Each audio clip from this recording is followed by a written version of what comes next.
জয় বাবা মহাকাল, জয় বাবা মহাকাল, জয় বাবা মহাকাল। আপনাদের সকলকে বলছি বন্ধুরা, আপনারা সকলেই বাবার দর্শন করুন, সকলেই আপনারা সুস্থ থাকুন, বাবার আশীর্বাদে সকলেই আপনারা খুব ভালোভাবে দিন কাটান, এই আশাই করছি।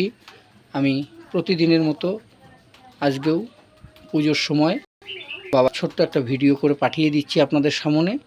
আপনারা সকলেই দেখবেন এবং সকলেই বাবাকে নমস্কার প্রণাম জানাবেন, এই আশা আমি সবসময় রাখছি। তবে আপনাদের আশীর্বাদে বন্ধু, আপনাদের মাধ্যম থেকে সকলেই যেন বাবার দর্শন করতে পারে, সেই সুযোগটাও আপনারা সকলকে করে দেবেন। আপনাদের সকলকে আমার তরফ থেকে শ্রদ্ধা প্রণাম জানিয়ে ছোট্ট ভিডিওর সমাপ্তি করছি। আগামী দিনেও আমরা এইভাবেই ভিডিও করে পাঠাবো, আপনারা সকলেই দেখবেন, সকলেই আপনারা বাবাকে শ্রদ্ধা ভক্তি করবেন। ওম নমঃ শিবায়, ওম নমঃ শিবায়, ওম নমঃ শিবায়।